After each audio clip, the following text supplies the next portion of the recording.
Hey, everybody, and welcome to a very special episode of Grisly History. We're going to be taking a detour from the Ends of the Earth series to bring you a story that just had to come out today. And that's because today marks the 119th anniversary of one of Latin America's most bizarre but consequential stories. It is a strange quirk in the big scheme of how corporations exploited the people and resources of impoverished or otherwise less powerful nations. You may or may not be aware of how agricultural interests in the late 19th and early 20th century led to governments being overturned with a kind of corporate colonialism that was enforced under the auspices of more powerful nations. There's the big stories like of how businessmen in Hawaii overthrew the reigning kingdom and made themselves rich off the island's sugar and pineapples, creating companies like Dole Fruit. Or there is the Chiquita brand, which today we associate with bananas. But in fact, Chiquita was originally known as the United Fruit Company, a company that created literal banana republics across the Caribbean and Latin America. These are all relatively well known stories, but what if I told you that big fruit companies operating in the area almost had a rival in a different food industry? Today's story is about the 1903 Poisson d'Avril disaster and about the failed attempt 119 years ago to bring a more dairy-focused republic to Venezuela.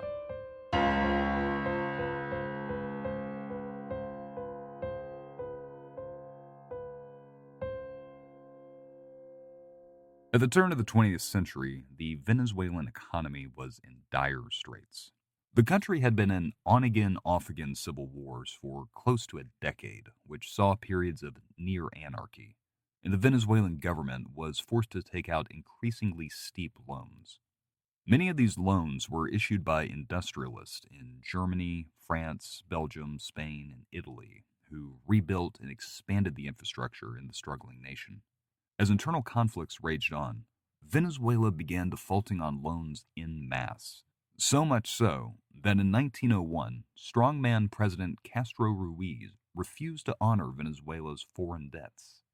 The industrialists were not about to have that, and so this led to the Venezuelan crisis of 1902 to 1903, during which the German, British, and Italian navies blockaded the country and forced the president to agree to terms. Now, in the background of all this, President Theodore Roosevelt was flexing the Monroe Doctrine on the European governments. But nevertheless, Castro Ruiz was forced into an agreement which saw him committing a staggering 30% of the nation's customs duties back to their debts. The president needed liquidity and fast to shore up the country's turbulent finances, and that is where the Nestle Corporation stepped in. Now, Nestle had been a company for about 45 years at this point, and most of its money was focused in milk chocolate. Towards the end of the century, they applied greater and greater focus to lactose based products, expanding into condensed milk. But around the turn of the century, the company wanted to try something new and break into a market that had been growing for some time: the cheese market. You see, at the time, Nestle's marketing was really playing up their authentic Swiss roots to appeal to an international community. And in the midst of the crisis, they saw the opportunity to expand their portfolio by marketing traditional Venezuelan goat cheese. So, near the end of 1902, just as a repayment plan to Europe was being finalized, Nestle sent representatives to parley with the president's office directly, and he agreed to sell the company land in the western mountains overlooking Lago de Maracaibo to raise goats and develop mass-produced cheese staffed by local indigenous people. The company promised that 10% of the proceeds would be kicked back directly to the government, and with a riotous public and hungry army to feed, Castro Ruiz agreed quickly. So Nestle wanted to make sure that the venture got off on the right foot, and so they sent in a reliable manager from their chocolate operation in Mali. His name was Jacques Muevas en Fior, and he had done much to keep the chocolate flowing from the Ivory Coast by recruiting and retaining child laborers. He did this through the same strong arm policy inspired by Mexican President Diaz's pan o palo strategy of keeping the peace, which means bread or the stick. Muevas Inferior's maxim was pan ou muerd, literally bread or shit. The child laborers got to eat one at the end of the workday, depending on their performance. Although I will say, from what I've read, he was actually humane enough to not feed them excrement, but actually would take some of the raw cocoa, mix it with water to make this really viscous, disgusting mess. I don't know. I've never actually eaten raw cocoa. From what I can tell, though, it must have been pretty bad. But whatever the case, Nestle wanted that same ruthlessness employed in Venezuela, so they sent the burly Muevos in Fior to the western mountains to begin recruiting local indigenous groups to build the facility. The indigenous that Muevos and Fior recruited were of the Wayu people, who largely dwell in rancherias, which are spread out to prevent their goat herds from mixing. The Wayu were very wary of outsiders, and President Castro Ruiz warned Nestle executives that they could not be bargained with for money. Muevas and Fior approached a large rancheria near present-day Mentira and laid out the company's proposal for building a plant and having the Wayu staff it on the existing ranch grounds. He was immediately rebuffed by the elders that said that they had already said that they would not permit a church to be built there. The interpreters told Muevas and Fior that the Capuchin friars had been attempting to convert them for more than a decade, and had even petitioned the government to enforce a policy that prevented the Wayu from practicing polygamy. Muevas and Fior then instructed the elders to assemble the young men to follow him, and he led the procession down to the local Catholic mission. Once there, Muevas and Fior summoned the priest and demanded access to the body and blood of Christ. When he was refused, he knocked the priest over the head and proceeded inside, doling out the bread and wine freely to the men, who promptly went into a drunken frenzy, dancing and debauching the church. The friars summoned the local police, but Muevas and Fior showed them specially made diplomatic documents that allowed him to act with near impunity, and they even turned their heads as he paddled a few of the pleading friars. The young men made a fire from the furniture inside and danced until morning. As they nursed their hangovers the next day, Muevas and Fior promised them that they would convert the church into the plant, and that if they agreed to give the Nestle Company exclusive access to their herds and labor, then he would promise them a party like this once a week for good production quotas. The Wayu overwhelmingly agreed. But Muevas and Fior had overstepped his bounds. He got a lot of heat from this, as the Catholic Church decried the forceful annexation of one of their churches and the abuse of their friars. To keep the Catholics quiet, Muevas and Fior was returned back to the Ivory Coast, and the church was duly compensated for their loss. This did not wholly smooth things over, though, as the friars spread the word of the incident far and wide, leading dioceses throughout the country to forbid their congregants from purchasing any Nestle products. Due to the poverty in Venezuela at the time, this was largely an empty gesture. But the Archbishop of the Maracaibo Diocese prophetically declared, "Henri Nestle has bowed upon the backs of the poor before the god of Mammon in hopes that it may rain down gold and riches upon his company. But I declare that the only gold to be rained down will be his blood-bought cheese upon the heads of the exploiters." With tensions at an all-time high with the Catholic Church, Nestle hoped to improve relations by launching the new facility and line of cheese products with a grand opening that would placate and excite the lactose-loving world. Executives believed that the best way to do this was to combine something old with something new. The old would be that age-old Swiss dish that we know as fondue, but was not yet a known commodity outside of Switzerland. And the new would be the Venezuelan goat cheese. They saw proverbial dollar signs everywhere. A new campaign to not only introduce the world to their new brand of goat cheese, but also a reason to indulge. They set a date of April 1st, 1903 to be the grand opening of the facility, in which leading confectionery titans and Venezuelan government officials would attend a grand opening and indulge in fondue-themed dishes before members of the press.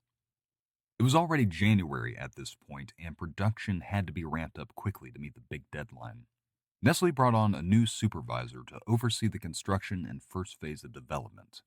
His name was Don El Exprimidor, a Spaniard who oversaw the dairies in Nestle's Aragon operation. Exprimador had been on the outs with Nestle executives for impregnating a number of milkmaids in Aragon, but the man got results. So rather than cut him out completely, they decided to move him to the Venezuelan hills to see if his fingers could work the same magic around a goat as they did a cow. Unfortunately, Exprimador had soft hands more befitting a pap than a hammer. I'm being cheeky here, but what I'm saying is that he had neither the hands nor wits of a carpenter. To give you an idea of the layout, the monastery was made up of two main buildings connected by a hallway, one with a bell tower and one without. The one without the bell tower is where the goats were herded in daily to be milked, while the other building is where the cheese was kneaded and solidified. The vats that the cheese was placed in was made up of a shoddy framework, and the tools were actually carved on site out of wood rather than importing metal from Europe. This was really not a good facility by modern standards. For one, there was no pasteurization process, and second, there was no meaningful way to prevent cross-contamination from the goats to the cheese.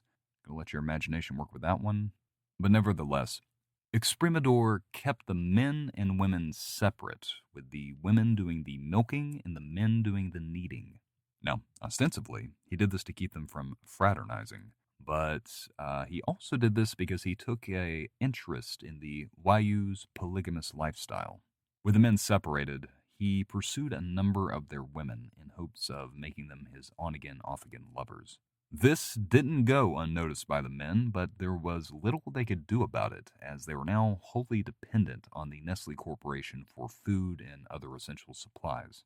In the lead up to the big day, the grand weekly parties previously promised by Muevas and Fior evaporated, with Exprimador pushing them to work 16-hour days, 6 days a week to meet their quotas. To keep the men from mutinying, he took to giving them wine rations twice a day with the promise of a proper celebration after the grand opening.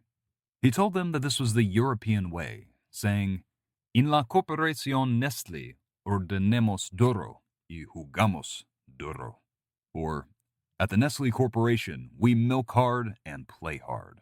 Morale was nevertheless very low, and off-duty policemen were hired to keep the workers in line. April 1st arrived, and with it did leading confectioners the world over who were eager to see what Nestle promised would be a revolutionary product. In the days leading up to the celebration, Nestle employees began arriving to set the scene. They spared no expense, paying for some of Geneva's finest decorators and servers for the event. In the courtyard overlooking the villages of Lake Maracaibo, several tables were set with dozens of fondue bowls set out with the Swiss flag and Nestle's logo. There was a smorgasbord of the finest European breads and locally sourced meats. The bell tower had even been converted into a giant vat to dispense steaming liquid cheese for the fondue. Around noon, dignitaries were shuttled up the mountain to the facility where journalists from all over America and Europe took their photos and interviewed them. Even President Castro Ruiz, desperately in need of good press against the rising taxes and bolivar inflation caused by the recently lifted blockade, made an appearance with the First Lady and his daughter. The stage was set, and by all appearances, it looked as if everything was about to go Nestle's way. However, things were very different behind the scenes. Remember how I said that Nestle employees had been showing up prior to the big day? Well, they didn't mix well with the Wayu workers at the facility. Exprimador gave a few tours of the facility, during which, in Spanish, he openly mocked the workers and bragged about cuckolding them. But after a few months of working at the facility, the Wayu men had begun to understand Spanish, and they knew exactly what he was saying. The Wayu were sick of Exprimador's slave driving and cuckolding, and they waited for an opportunity to get back at him. They watched the managers keenly, becoming aware of their habits and how to exploit them. Now, on that morning of April the 1st, they saw some of the Swiss employees doing something pretty bizarre. They watched as they snuck up on one another, attached a paper fish to their backs, before the others noticed, pointed, and laughed at them. They did not know it, but they were seeing a game played in French-speaking countries, which is known as Poisson d'Avril, or the April fish. Now, I had never heard of this until reading about the disaster, but apparently on the day known to the rest of the world as April Fools, instead of pranking somebody, you engage in fish-themed tomfoolery that can include hanging a fake fish on somebody. If you happen to hail from Quebec or have family in French-speaking parts of Europe, I would love to know, how widespread is this tradition? Please share it with us on social media. But anyhow, some of the Wayuu men, already half drunk on that morning's wine, saw this as their chance to get back. As that afternoon's lunch came, a few of them snuck off to a river behind the rancheria and caught a red-tail catfish, a fairly sizable fish that can grow to be 4.5 feet long and 120 pounds. They brought it back to the facility, flopping in a box under some garments. And once inside, they put a hook through its gills and attached it to a looped rope and waited for their opportunity. It came shortly before 1 o'clock when Exprimador ascended the stairs of the bell tower to announce to the crowd that the fondue was served. As he began to address the crowds in English, a couple of Wayuu crept up the stairs with the monster fish squirming in their arms. Without warning, they threw the rope over Exprimador's neck, sending him and the fish into the open vat of molten goat cheese. The carefully regulated temperature was thrown out of whack, causing pressure to build and the cheese to overflow.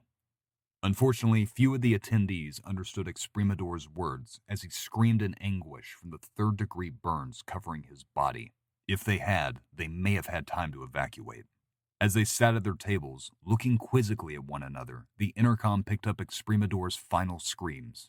Dios mío, Dios mío, la deliciosa marca Nestlé queso es mi está quemando. Están mi ojos, están mi oídos. Or, my God, the delicious Nestle brand cheese is burning me. It is in my eyes. It is in my ears. From there, all hell broke loose. It's all happened so quickly. You had come to the fondue extravaganza with such high hopes for Nestle's next best product. For years, you'd been working your way up the chain of Nestle Corp. From the early years of cattle wrangling in the hills of Shangnao, to fetching lattes for the director in Vevey, it had all been leading to this moment. To wine and dine the biggest names in confections the world over, and to win Nestle the credibility it needs to earn a seat at the big cheese table. You had ridden your alpaca for miles and arrived with your distinguished guests. Oh, you have outdone yourself this time, Mr. Nestle, says Madame Velavite. I can't wait to have a bite. She's seated next to you with a beehive hairdo carefully done up in golden macaroni curls as she speaks to Henri Nestle II. Well, I certainly hope it's worth coming all the way up here for, replies John Jacob Kraft. I don't know which was uglier or more offensive to the nostrils, those wretched beasts we rode up on, or those little native boys pulling them. As the snack food socialites chortle to themselves, you hear a loud harumph from the table next to you. Your whole body goes rigid, and despite the cool breeze of the mountain air, your neck breaks out into a sweat. Isn't that where President Castro Ruiz is seated? No. Check that. Isn't that where the entire First Family is seated? Your heart beats hard, your face grows hot, and you cringe inwardly as your mind reels in horror. Steal a glance. You think, maybe he didn't hear. Maybe he's just hungry. Hey! Kraft exclaims as he slaps you on the back. Tell me now, what do you think is hairier around here? The llamas or the women? There are more laughs as your stomach shrivels to the size of a walnut. You feel your bowels turn to water, and you desperately fumble in your waistcoat for a bit of opium. Oh, no good. Must have left them in the saddlebag. Just before you enter full cardiac arrest, you hear it. Excuse me, but just when will the food be served? I think I speak for all of us when I say this fondue is overdue, says the president to the maitre d'. He's not mad. He didn't hear those ill-timed racist overtures. You begin to relax. Slowly, your blood pressure returns to normal. Your coronary red face returns to its normal beet complexion. You let your eyes glide over the guests before letting them rest on the banquet table. Then you smell it. The warm aroma of cheese drifting down from the bell tower. And then, all at once, a voice comes over the loudspeaker. Ahem. Greetings, dignified leaders and orders makers. We at the Nestle Corporation are pleased to unveil the first in a new line of affordable cheeses. As the voice drones on, you begin to imagine what sort of confectionery delights would go best with this new Venezuelan goat cheese, when all of a sudden there is a commotion. High above you, in the bell tower, some sort of ruckus has broken out. With a terrible, wet, thick splash, a man has fallen into the vat of delicious cheese and is screaming. Dios mío, la deliciosa margonesa queso en este camado está en mis ojos, está en mis oídos. Immediately, white globs begin spilling over the side as the man thrashes about in the molten cream. The guests look on in horror as a high-pitched whine grows steadily louder. Cheese is now pouring liberally from the bell tower, oozing through the windows and into the courtyard. My God, stop the cheese! You'll drive my gas to dairy! Cries President Castro Ruiz as he rises to his feet. From within the bell tower comes an alarming oomph, followed by the sickening sound of something guzzling hard. Behind you, another voice rises up from the fray, the chief of police. Quell this case all this instant, or I shall have you all hanged! His men wade into the gooey goodness and begin stacking sandbags in a desperate attempt to hold back the tide. But alas, it was no use, for the police chief was soon overcome. The last you see of his terrified face is as he gargles cheese and is sucked over the edge of the valley in a tidal wave. All hell has broken loose. You have just enough time to see a duchess's terrified eyes as several gallons of white, viscous cheese crashes into her, crushing her windpipe. She clatters to the floor and is pulled over the edge. At this point, it's every man for himself, kicking against the lactose onslaught. You begin to climb wooden beams, kicking at the thick white rivers as it sucks down debutantes and gentlemen alike over the edge of the cliff. Till your dying day, you'll never forget their screams. Suddenly, there's a searing hot pain creeping up your shins. It's on you, devastating your pain receptors before deadening your nerves. As it slowly encapsulates your body, a dollop of the white stuff splashes your face, seeping into your screaming mouth. The taste is more sour than creamy, and leaves a strange aftertaste when swallowed. It is in these last terrifying moments, before the steaming seepage sweeps you over the edge, the true tragedy of the moment hits you. Oh, it's not even that delicious.